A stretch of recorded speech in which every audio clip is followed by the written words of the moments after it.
रविशंकर के छमिया बनबे वो गोरी दुनिया देखी तोला। रविशंकर के छमिया बनबे वो रानी दुनिया देखी तोला। ए दे दुनिया देखी तोला, वही दुनिया देखी तोला, वही दुनिया देखी तोला, रानी दुनिया देखी तोला। कलिश भैया के छमिया बनबे वो गोरी दुनिया देखी तोला। सुरेंद्र भैया के छमिया बनबे वो गोरी दुनिया देखी तोला।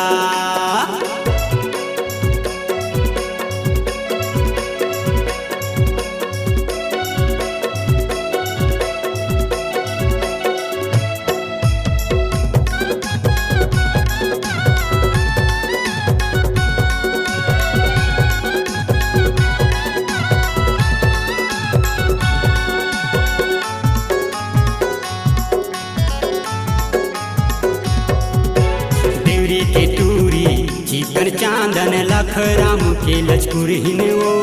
अकल तरहिन के अकल हजागे मजेदार भी लचकुर हिनवो।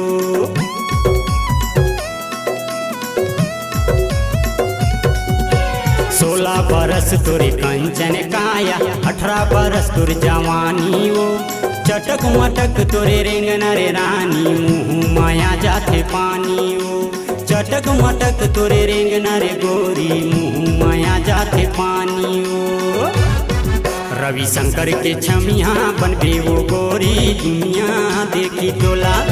रमेश भैया के छमिया बनबे वो गोरी दुनिया देखी तोला। ए दे दुनिया देखी तोला, रानी दुनिया देखी तोला। ए दे दुनिया देखी तोला, वही दुनिया देखी तोला।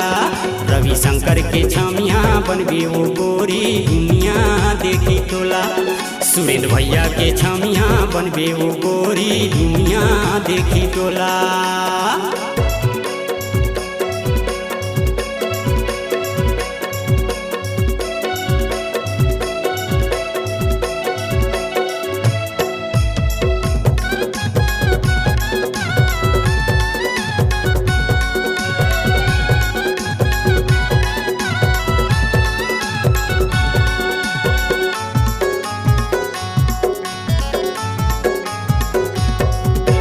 पानी पानी के दूरी देखे गाँव में हंसी पत। उखर माया माँ फंस गए का भैया, पर के मोला बीपत।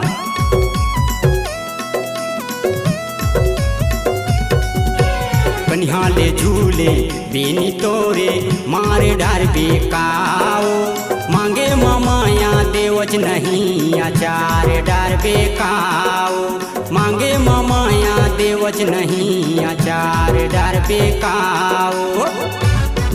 रविशंकर के छमिया बनबे वो गोरी दुनिया देखी तोला।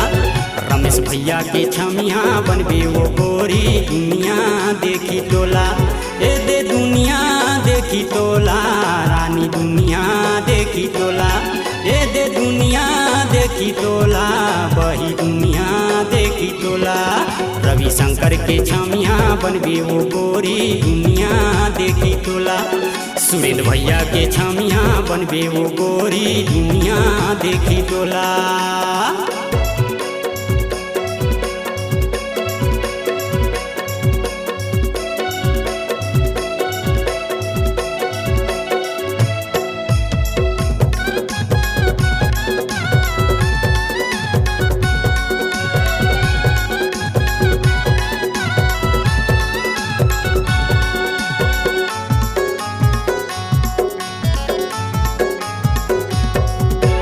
इंद्रधनुष कस खोआ बनाई, पकनी हरैया है भारी। पावे में बिछियाना के नथुनिया, मांगे सिंदूर वाली।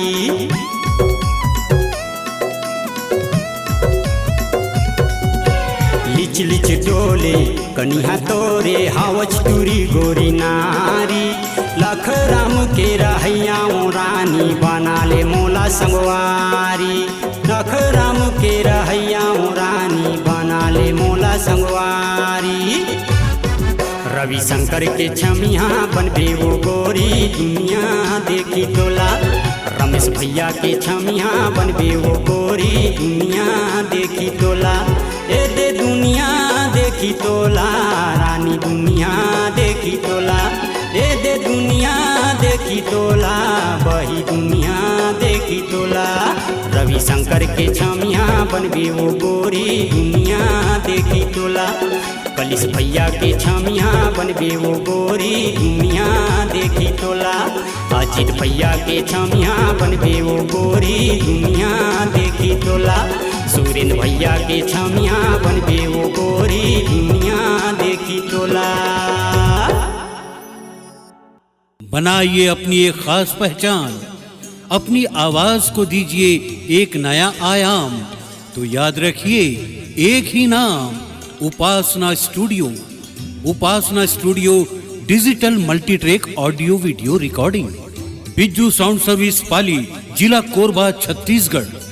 Mobile number 9340823283।